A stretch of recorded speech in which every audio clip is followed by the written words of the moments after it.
Welcome to the NFL slate breakdown for Week 12. I'm Jason Gilbo. With me is Russell Clay.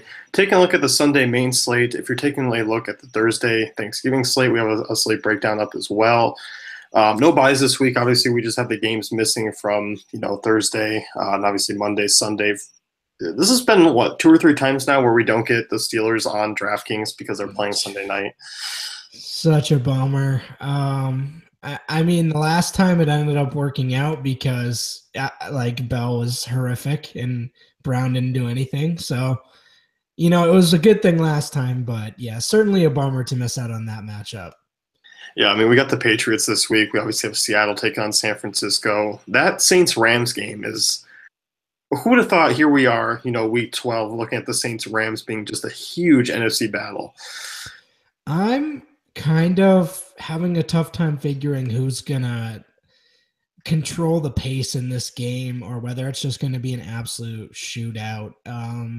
And a Saints shootout now is them getting 20-yard runs every time. But, I mean, it certainly could head in that direction pretty quickly. So, I mean, looking at the running backs in that game and just playing two on FanDuel seems pretty viable to me. Yeah, I mean, Gurley obviously in a good spot, Ingram, Kamara in a good spot. This is just an interesting week. Like, there's a lot of different ways to go. And I feel like there's not a ton of value, but there's a lot of good mid-range plays. Let's start with quarterback here. And as far as like the top end options go, a couple guys that are priced up over 7K. You have Tom Brady, Carson Wentz, Russell Wilson. Seattle, we've kind of seen basically just be this team that's going to revolve around Russell Wilson because they have no run game. He's going to be the run game. He's going to throw the ball 40 times a game. Like, I'm on board with Wilson this week. I think is QB1. It's tough to say otherwise. He is the entire team right now, and it's been that way for a month. Continues to get pretty good matchups. And I mean, 8,600 on FanDuel is pretty interesting for a guy who's gonna, I think we have to project him between 27 and 30 points right now, and only 7K on DK. I think you fire him in whether you're stacking with him or not. Yeah, I mean, I think obviously the only other guy that can come considerably close, and he lacks the rushing upside, but that's Tom Brady. Obviously this Patriots team starting to really roll. Just basically dismantled 3 AFC West opponents in a row. We're seeing him kind of back to over 20 plus fantasy point games. So like, I have no issue with Brady. He's probably one of those quarterbacks right now that I just better off running solo. Like, it's really hard stacking guys with him just because it's so volatile on a week-to-week basis. But I mean, really, it's Wilson, Brady at the top for me, and then I kind of drop down probably about another 1,000. It is hard, but I tend to gravitate towards at least using one of Cooks or Gronk with him to get that upside. It seems like it's one or the other. Obviously, when Hogan was in there, it was kind of a different story, but I mean, it's tough to say. They're kind of playing coy with Gronk right now, but I really like Gronk this week. So I think he has some interesting stacking options. However, I do think that's a valid point. Naked Brady is certainly in play. Yeah. What about like Carson Wentz, Drew Brees, Jared Goff, Cam Newton, some of these other kind of tier options that are up there? Cam on the road is still a good play, but I think I'd rather just play his receiving options than play him. Again, I think Breeze is kind of in play with his running backs. I think you play him with an Ingram or a Kamara and see what happens. Goff, he's very matchup dependent. So if Lattimore's out, then Goff is certainly in play, especially at his prices. But overall, I think this is mostly a pay up week for me. Yeah, I mean, you mentioned Goff. Like, Goff didn't play bad last week. He just kind of did what he had to do to really keep things close. Like, things never really got moving. He didn't turn the ball over. Obviously, he threw for 225 yards. Like, he's an interesting GPP play, at home this week. If this game does kind of spiral out of control, like, obviously I think both him and Breeze are intriguing tournament targets. Otherwise. And Robert Wood's going to be out a few weeks, so he has some cheaper targets than usual to use. I mean, Cup and whatever. So he's certainly going to be, a cheaper stack this week for sure. Yeah. This middle tier, like I'm somewhat intrigued with, like Alex Smith at home against Buffalo, Matt Ryan at home against Tennessee, Mariota, Dalton, both in good spots against Indy and Cleveland. Like this mid range kind of intrigues me. I mean, Mariota and Alex Smith should maybe garnish a little bit of ownership, but I kind of see people being just kind of turned off by them this week. Alex Smith feels like to me last year, every week when I would suggest him and then he just never do anything. That's kind of where we're back to. He's a great play, like based on what he's done this year and based on what the Chiefs offense has been. But I mean, I'm just worried that the wheels are coming off, and teams have kind of figured out how to defend them. If that's the case, I mean, I'm having a hard time going to Smith right now. He's a good play. I think he'll get lower ownership than he deserves based on how he's played this year, but I'm having a tough time. I mean, what are your thoughts on Mariota? Like this Tennessee offense has been bad for the most part this year. Indy's been one of those teams where like they look really bad on paper. The matchup always looks really good, and you kind of come out and go, "Oh, they didn't do as much as I thought they did." This feels like if there's a Titans breakout week, this feels like it where Mariota goes for 25 or 30 points and he pays off, Corey Davis. I'm not sure who Rashad Melvin's on. That's gonna be Jason's job. I don't know about Rashad Melvin, but I do know that Rashard Matthews, Delaney Walker, Corey Davis, and all his stacking options are really fun for me. So I like Mariota quite a bit.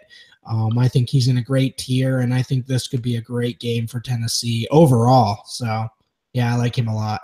Yep. Andy Dalton, I have no problem going to. He actually had a really good game, against Denver. Like he put the ball where he needed to put it, and got 3 touchdowns. Obviously, going into a much easier environment back at home against Cleveland, a bottom 5 pass defense, a top 5 rush defense. Like Dalton at 6K on DraftKings, not that bad. You look at him over on FanDuel, he's only 7,200. Like he should go and put out another decent game. I have no problem using him again this week. Yep, in agreement. He did look surprisingly competent against Denver, which I don't know that we could have said that in previous years. So Andy in play against Cleveland. Cleveland kind of not a stout defense, but like an annoying one for a few quarters. I think Cleveland will have their way with them though. So yeah, I'm with you. I think the only other name that I potentially was looking at would be Jacoby Brissett and GPPs. Kind of if that game can turn into a little bit of a back and forth affair. Like Tennessee's pass defense is nothing spectacular, 24th in DVOA. They're in the bottom 10 in terms of fantasy points allowed to quarterbacks. Brissett has that rushing upside. If this gets, a point where they're down 2 scores pretty early, like we've seen Brissett just kind of pepper Doyle and pepper T.Y. Hilton, and we get some nice little garbage points. Oh, yeah. Yeah, if you're playing Mariota, you want the other side of that game, and I think Brissett's an interesting, maybe you can play Brissett. I mean, I think that whole game's in play in the Dome. So, yeah, I think that's a really fun game. Yeah. Let's move on to running back here. Obviously, we have Le'Veon Bell over on FanDuel. We don't have him on DraftKings, so he kind of adds to that other tier. We have Todd Gurley's in a really good matchup against a Saints defense that obviously has been really good against the pass. They've struggled against the run. We saw it last week. I think this is a huge potential, huge game for Gurley because he's actually working in the passing game, so he's not game script dependent. Absolutely. Again, like you mentioned, if they fall behind, Gurley's still involved. They don't really have a backup. Their main backup's out for an extended period of time. So, yeah, it's going to be Gurley. He's going to get 20 to 25 touches guaranteed. 8,800 on DK. I think that's not an auto play, but a really good play. Yeah. Then we kind of look at some of the other guys like Fournette, still obviously he's said he's not going to be 100% healthy till the offseason, on the road against Arizona. He's a little bit cheaper. Like he's 8,100 on FanDuel. He's 81 on DK. It's still pretty pricey there. But, I mean, do you have an interest in kind of these other guys like McCoy and Fournette that should kind of fly under the radar tonight or this week? McCoy I do have interest in just because Tyrod's back and it's just a weird game that you can throw contrarian McCoy shares out kind of like last week. Even though the Bills got blown out, obviously McCoy was still a top 5 running back. I'm not playing Fournette really. I that ankle worries me. It is a good matchup if you want to take the risk. I'm probably not going to, and I'm not playing Hunt at his prices based on what he's done the last month and a half. So that's kind of how I'm playing that. I think the Saints running backs have been so good that it's like, I mean, I I just have a hard time fading them and Gurley right now. But I do think there is upside with Fournette, Hunt, and McCoy. Those are just more tournament, flyers for me than anything else. Yeah, we talked, Hunt on the salary exploitation because the 77 price tag on FanDuel was obviously very intriguing. And just kind of looking at what running backs have done to the Bills, like it's kind of hard. It's kind of hard to get away from that trend. Like Gordon Eckler, 120 yards, 2 touchdowns combined. Mm-hmm. Obviously Ingram, Kamara. We saw Forte and Powell go off against them on that Thursday night game. Like they're clearly bruised and battered, and Chiefs back at home, they should respond. Like I see this as a bounce back game. You mentioned obviously Hunt, he's still getting these touches, and he's still around 20 touches, but we see these weird, Charkandrick West runs. We see the touchdowns kind of go to other weird guys in the red zone. Like there's a reason why I think the Chiefs are not an efficient red zone team right now. And I think that's because they're not getting the ball to Hunt. They're not getting it to him. Why not? Just give the ball to him. It's just classic Andy Reid when he has this guy who breaks the first contact literally every single time. So I think Hunt's a very promising talent. Like you mentioned, FanDuel, sure.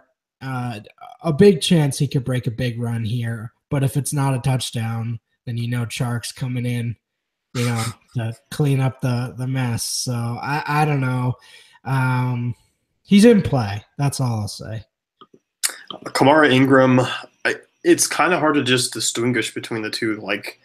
They're both involved in the passing game. They're both going to get, 15, 18 rushing attempts. Well, more so Ingram, but they're at the same price now. They've kind of just become same plays, and you can play them together. That's what's crazy. This offense could sustain 225, 220 plus FanDuel or DK point running backs at the same week. I can't think of that ever happening. Never, literally never. But if you think about Drew Brees and all the fantasy points he's put up over the years, this is kind of just like he's taking all those Ted Ginn fantasy points and giving them to Kamara, which I kind of appreciate. We know where he's going. He's not giving us those random Devery Henderson 150 receiving yard games. It's just all Kamara and Ingram now. So I think we just have to go forward thinking, all right, there's going to be 40 DK points a week here, maybe even 50. How's it going to be split up between these guys? And, I think they're both in play. I like Kamara just because of what Chris Thompson did to this Rams team. I think, you always kind of have to look at what players had success against the teams in prior weeks. So that's certainly what Kamara can do. I think when we move down the list here, it starts to get a little hairy for me. Jay Ajayi against Chicago, there's just really hasn't been enough touches for, him to kind of get going. He's been really efficient, obviously had 91 yards on 7 carries. Obviously the 71-yard, long run was a big part of that. 77 against Denver. He's still only, 50 combined carries between the two games. At his price, it's hard to really say that he has any upside here. And Jordan Howard, not a great spot on the road against Philly. We really get into a tier that I just don't love. DeMarco Murray, this would be a good spot if we knew he was going to get 15 plus touches, but that's not the case. Right. Well, I love Murray this week, but let's talk about Tevin Coleman for a second. If Devontae Freeman's out, man, Devontae Freeman's so much better between the tackles than Tevin. I love Tevin Coleman. He is a great receiving back. He is not Devontae Freeman. And it's a bummer, man. And I think it changes Tevin's outlook when you just pound him up the middle like they did last game. That was just tragic. He had that one nice 15-yard reception, but if you're pounding Tevin up the middle 20 times a game, expect 60 to 80 yards because that's not his game at all. So kind of a bummer. But, if you're looking for a guy to get 15 to 20 touches at 6,500 on DK, Sure. I mean, I'm in on that. I'm not touching Ajayi. I know he had the big run and he's on a great team, but I'm staying away from that one. I love Murray this week. I think he's a great play, especially based on his ownership the prior week where it was like 1% or something insane. If we can get him under 8%, I think he's looking at 15 to 20 touches. So I like him quite a bit. Yeah, I don't mind Murray. Like he's like a really good hedge play off of the Titans passing game because if the Mhm. Titans passing game ends up being around 15 and 18%, we start to see Corey Davis become really chalky or Delaney really chalky. Like Yes. you totally know DeMarco Murray gets in the end zone twice, that totally kills the upside of the passing game. Yeah, Like it's how absolutely. it is. Right. And I mean, I guess break down these Patriots running backs for me, Jason. Well, as always, it's very clear cut in New England as far as the running backs go. I mean, Deion Lewis has obviously emerged kind of where he's always been. It was like he took a back seat for a little bit. We've seen this type of production out of him before, and now he's back. Obviously, not a guy that I would rely on the receiving touchdown like last week against Oakland. Not going to get a ton of targets. That's still James White's job. But, if we're going to get 14, 15 attempts where he can rush for 60, 70 yards and potentially get a touchdown, 4,800 on DraftKings will certainly look his way. I mean, he's been, 18, 17 points.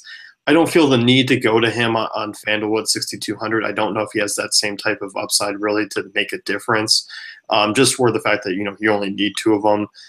But I mean, really, out of those guys like Murray, Freeman, if he's back,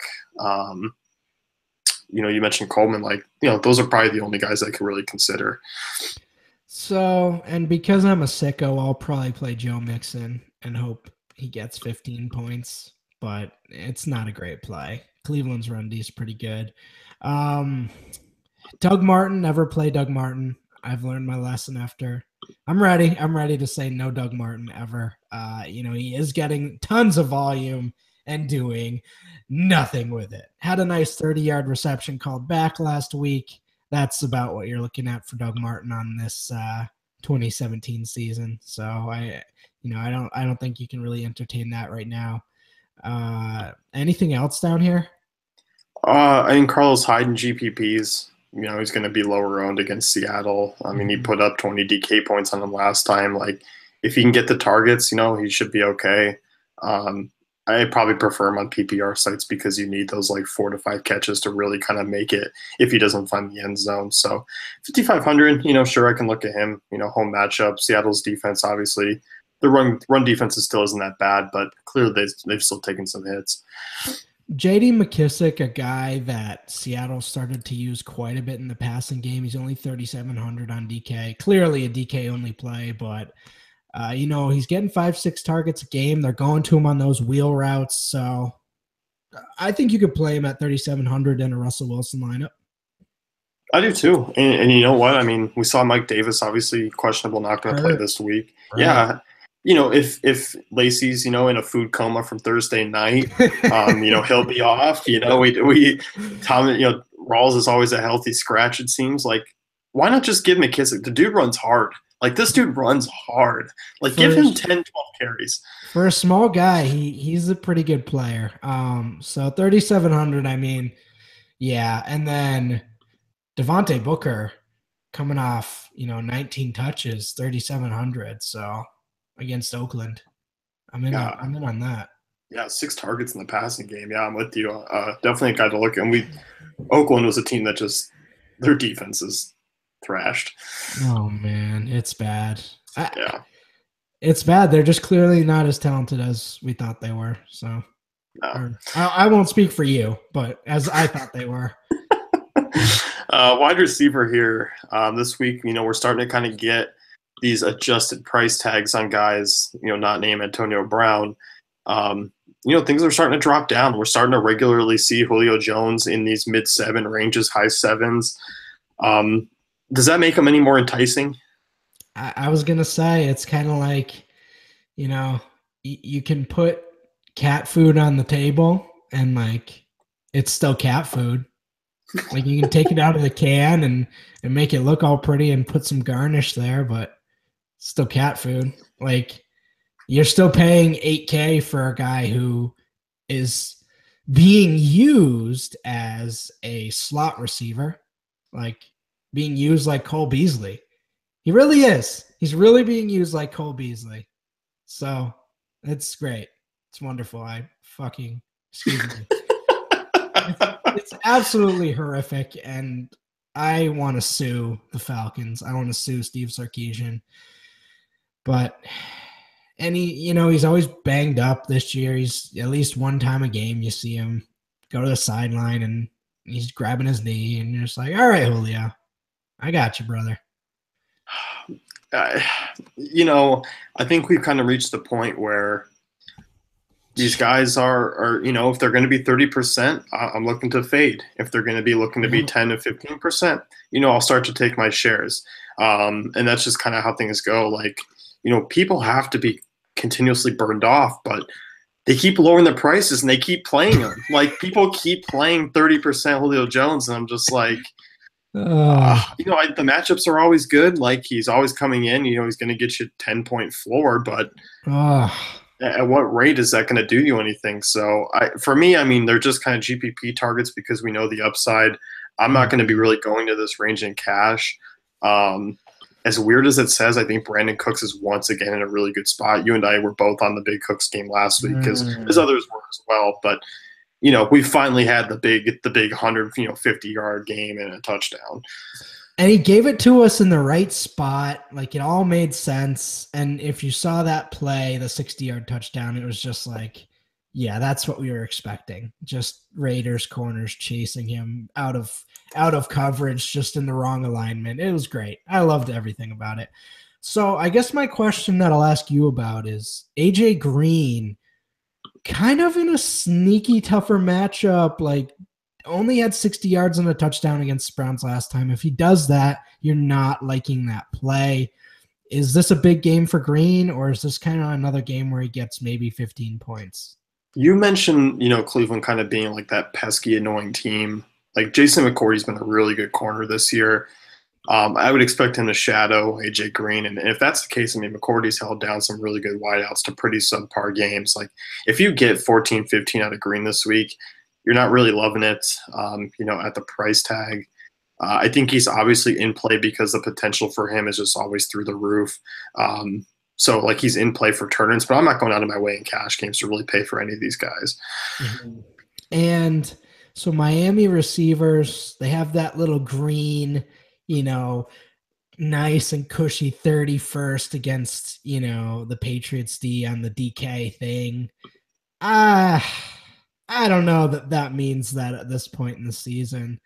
It'll be interesting to see how they play Landry. Parker's had big games against the Patriots before, but are you trusting any Dolphins receivers this week? No, it's hard to at their prices. Like, Landry's priced up. Like, Parker's a guy I could take a shot on. Landry's a little expensive for me. I know he's found the end zone the last few games, but I don't know if I can really go to him this week. I think it's going to be kind of an onslaught where Patriots just go to town. Like, we see like a 40-10 game. And Hilton. Could this be a Hilton game? Give me some Hilton. Hilton at home, good matchup. Like, he's been super, super volatile this year, but he's been really matchup dependent. Tennessee, middle of the road against wide receiver ones. Yeah, I'm on board with Hilton. Like, if I'm throwing in a Corey Davis, Delaney Walker, Mariota stack, like, I'm throwing Hilton in correlation. And then you kind of dive down, and as I mentioned, Cooper Kupp, it's going to be between him and Watkins, who becomes the primary receiver with Woods out. I would bet on Watkins, but it wouldn't surprise me to see Kupp get eight targets a game in the next few games. So I don't know. That's kind of my take on the passing game. I don't necessarily love it, Yeah, Kupp's he's a little expensive for me. Like, he's $5K. If he was like 45, 4,400, I'd be more okay with it. But I think with all the guys around him, like, I'm okay with Kupp this week. Yeah, like, Watkins is a guy like I'm somewhat intrigued with. I want to see what that cornerback matchup looks like for him because he's been in some good spots before and hasn't delivered. Like we saw, obviously San Francisco, he went alive, but Indianapolis the first week, we expected more from him. Giants and Houston, we expected a little bit more. I don't know. I don't mind him for the price, I guess. Corey Coleman, 4,300 on DK. He's faced 3 teams this year: Pittsburgh, Baltimore, and Jacksonville. And he's gotten 14 points in 2 of those games. 14 and 16 points on DK. I think this is going to be a blowout. If I think this is going to be a blowout, hopefully we can get, some fourth quarter garbage time. And Corey Coleman is a very talented player, in my opinion. So I think this is kind of a nice week to get him maybe at some low ownership and get him against the prevent at the end of the game is kind of what I'm headed towards. Yeah, I mean, 11 targets last week, as you mentioned, the matchups have been horrendous. Like he still managed 80 yards, against a really good Jacksonville secondary. So yeah, I don't mind him at all. Like there are some interesting cheaper options. This is a weird one, but Marquise Goodwin in GPPs could pay off. We saw obviously Seattle really struggle in terms of the secondary.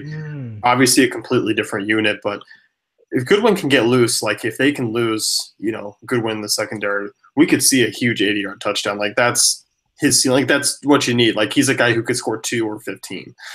So I think we learned a few things about Seattle. Secondary ravaged, front 7 still good. It's not auto plays in the running game, but yeah, I like that call quite a bit. As the secondary looks very vulnerable. Yeah. What are your thoughts on Denver's wideouts this week? Paxton Lynch is geared to start. Does that influence? Like they're in really nice. It's a really nice spot for them.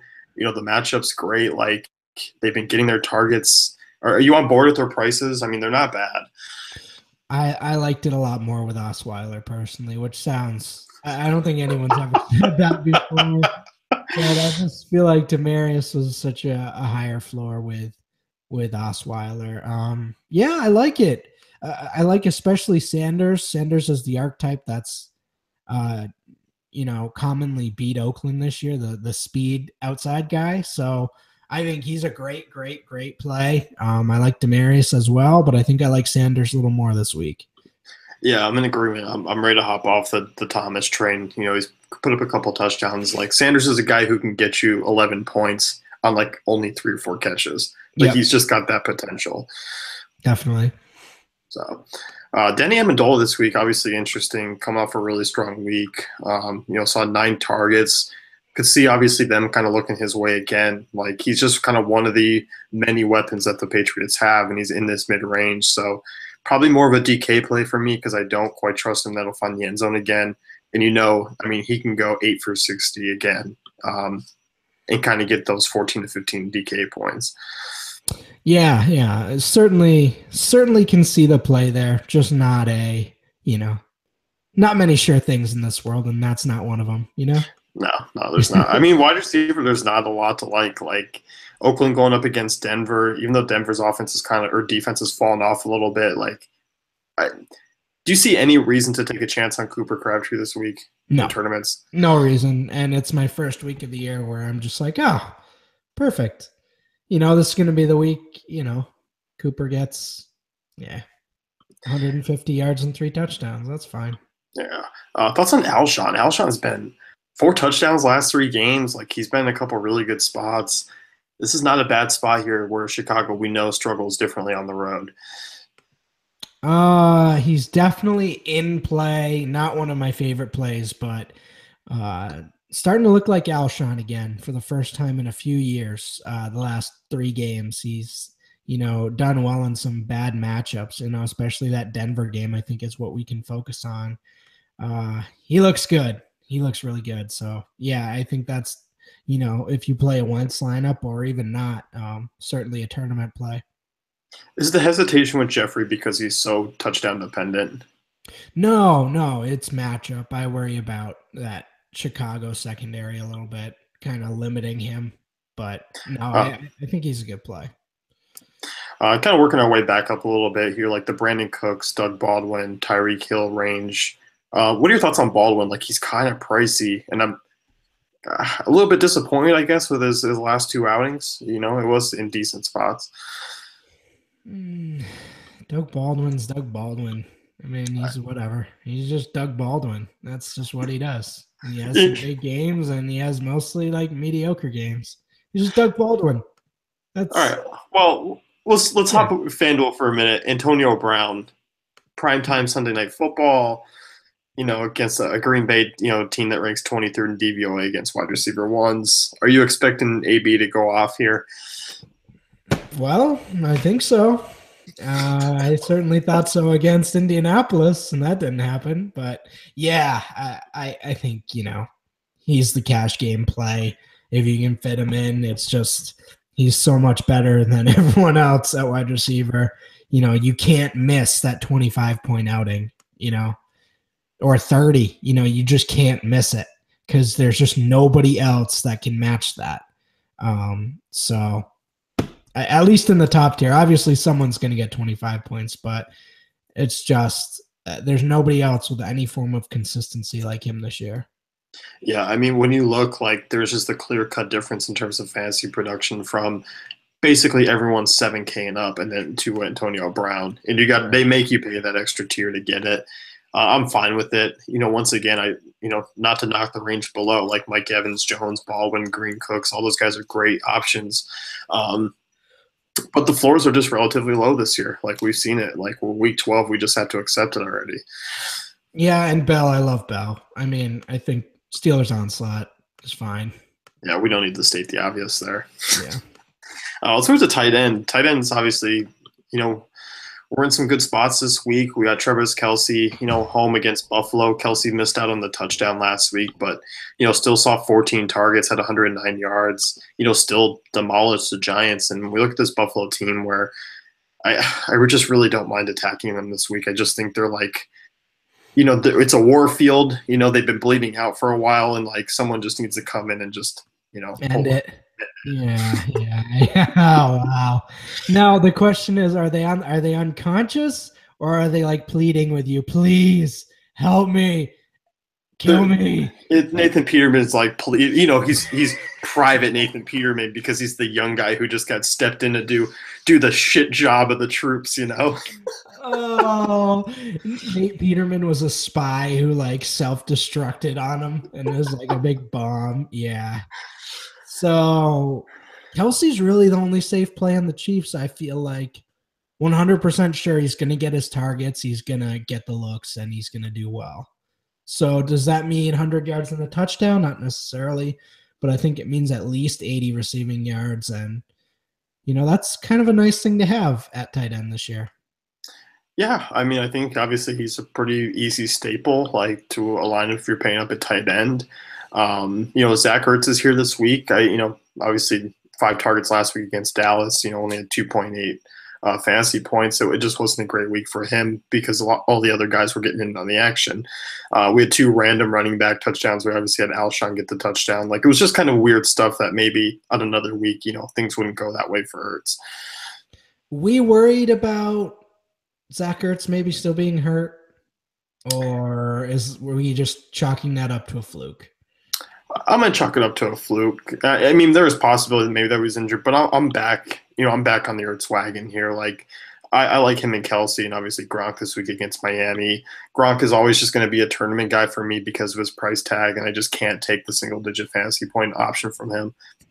Fair enough. What are your thoughts on Jimmy Graham? Like, San Francisco's been oddly not bad against tight ends this year, and Jimmy Graham's just been an absolute beast like the last 5 weeks. Oh, it feels so good. These touchdowns feel so good. It feels like the last 3 years of just waiting, and we're finally getting it. It's like, it's like a massage, honestly. It's great. I'm definitely interested in him still. I don't, as you mentioned, San Francisco's not, a total, easy matchup, but it's good enough for me to still think about him. Kelce clearly a tier over him, at a relatively similar price though. Yeah, FanDuel, I mean, they really do make it tough because Graham, Kelsey, Ertz, Gronk are all within 700 of each other, while Graham is 5,800 to Kelsey's 73 on DraftKings. Like there's a pretty distinguished difference there because you really do drop down kind of a tier where like I don't mind Delaney Walker, Jared Cook, or Jack Doyle this week. I think those are all interesting kind of mid-range options in the spot. Like that's kind of my next tier that I'll go to. I don't know how much lower I'll actually go this week. Jack Doyle at 4,500 on DK just feels like a steal to me. You talked about that Indy Tennessee game. He's just a guy that he runs those 5-yard outs and he gets them, and that's just what he does. And he kind of rumbles and stumbles, and that's what we want.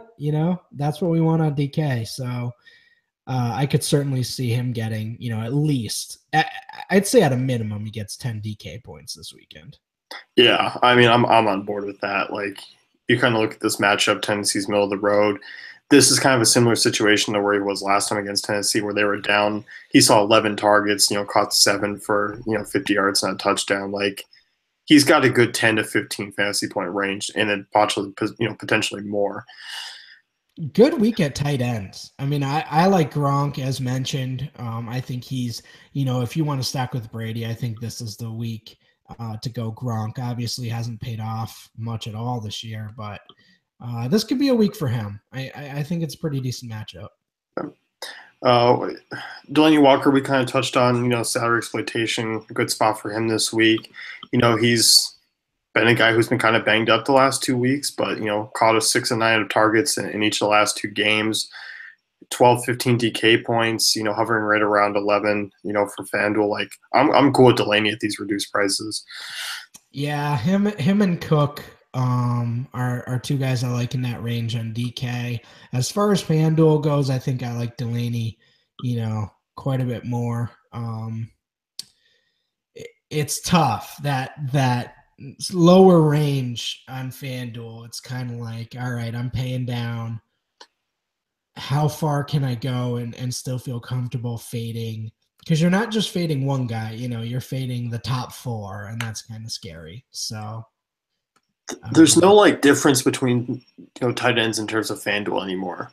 Like, right. 5 to 5 was kind of like the range that you felt comfortable for like a cash game tight end. And now that's not like that's taken away from you. Mm-hmm. It's Austin Hooper, it's Ed Sheeran, Adam Shaheen. Like we're in like this range where Mercedes Lewis. You want to hope for a fluky Julius Thomas touchdown from a concussed Cutler. Like I just don't. I don't know. I guess for me, it's Jared Cook's the cheapest I'm going on FanDuel, 55. I fully endorse that move. And I don't know. You can play Tyler Kroft against Cleveland, but he's not as secured as the rest of these guys. Yeah. What's funny is watching Monday night game is you were kind of looking at Hooper, and we saw Levine Toilolo get some action, and I'm just like thinking of you like, oh, that would have been nice for Hooper. Yeah, I mean, that's what happens when you think about playing Austin Hooper. I don't know, man. The Falcons are I just don't want to bother with them. Let's talk about kicker. All right. Sure. Yeah. We don't usually, but yeah. I'm not going below 5K. Oh, you just go with Gostkowski or Zerline or Lutz, and you just log out, right? Yeah, I mean, I did the kicker pot with Denny, and Zerline, Gostkowski were easy, his 2 favorite options. Okay. And that's, it's all I need to hear from him. I mean, no, we give him a lot of shtick just about, him doing kicker picks and obviously, kickers that miss and things like that. But, he knows his stuff. The only other option that he gave me that was below 5K was Chris Boswell, who's been tremendous. I mean, tremendous of late. And we know Pittsburgh should kind of roll right through Green Bay and give him plenty of opportunities. Right. But yeah, okay, that's a good call. So that's 4,800 if you want to save, 400. But I mean, if you're trying to win money on FanDuel this year, you need that 15-point kicker. It's a very different year prior years, you could get away with 7, 8 points. You're losing a lot of points if you get 7 or 8 from your kicker this year. So, Yeah, you are. I mean, you really do need the 10 plus. Like, it's just not acceptable this year. it's wild. I don't understand it, but it's just a fact. Yeah. Defense, I guess. Yeah, defense. It's, for me, it's Jaguars and log out again. But it's kind of tough to avoid them at this point when they can get you 20 plus, DK or FanDuel points. Like, it's really hard. I don't care about the prices right now. It's them, Cincinnati, Philly. Those are kind of my top three this week. I love Philly too. Yeah, they get Ronald Darby back. Trubisky's actually looked pretty competent, but this Philly front seven's gonna stuff the run, and it's gonna get ugly. But yeah, Jags D, man, I don't care how much you have to pay. It's just like you got to bite the bullet. That 20 point upside is just there every week. So you just can't say that for any other team. They're averaging 15 DK points a week. That's ridiculous. I know. It's just really like you look at them, Cincinnati home against Cleveland. Kaiser turns the ball over quite often. They're allowing a ton of sacks. Eagles against Chicago, Pittsburgh against Brett Hundley. At home, that's just going to be a slaughter, I think. Like, Steelers, if I'm dropping probably below, obviously 4-9, like, the Steelers might be the cheapest team I go with this week at 4-8. Steelers are a great play. Hundley's just tossing up lame ducks. So, yeah. Steelers, and his helmet doesn't even fit his head, Russ. Oh, his helmet is the worst thing going right now. It's terrible. I don't think the Broncos are in play, but I kind of think they're in play against the Raiders. The Raiders, I don't know what's going on, man. They're terrible. How are they bad? That's what I don't understand. Like, Michael Crabtree's even dropping passes. It's like nobody's good. What happened? I don't know, Russ. I can't give you that answer. I don't understand. I mean, the Broncos secondary has been terrible, but they certainly still have talented players on their defense. So I don't know. Yeah. If you were to punt with one team, who would you punt with this week in terms of defense? It'd probably be them, honestly. The rest of these guys are just going to get smoked, like San Francisco against Seattle, Dolphins, Packers, Browns. It's just all going to be bad. It's all bad. It's all bad. Yeah, I'll echo my thoughts for a punt Jets defense against Carolina at home. That was kind of my other one that I look at. I guess is Carolina wide receivers in play? Like, are you interested with like a Russell Shepard, with all the injuries to everyone else? Funchess and McCaffrey. Yeah. You're more just kind of looking at those guys rather than the fill-ins. Yeah, no, I'm not trying to grab the secondary options there. Okay. Well, that's it for us. Week 12 in the wraps for now. If you want to check out DaveFantasyCafe.com, we have all of our tools and content, cheat sheets that I'll be going up through the week, other articles as well. Also, we broke down the Thanksgiving Day slate. It is up on the site now. And that's it for us. Any parting words? Any holiday Thanksgiving takes you have? No, none. Get the gravy, get the stuffing, go in your room, and lock the door. That's exactly that's the highlight of Thanksgiving, because turkey's whatever. Turkey's okay in the stuffing. Like, I gotta mask it. I'm a mix. Oh yeah. Mix it all up, throw it in a blender, drink it the next morning. Like, I'm ready to go. Wow. You're going too far there. That's way too far. I didn't endorse any of that, but all right. Oh man. All right, that's it for us. Head on over to DaveFantasyCafe.com. We'll see you guys on week 13.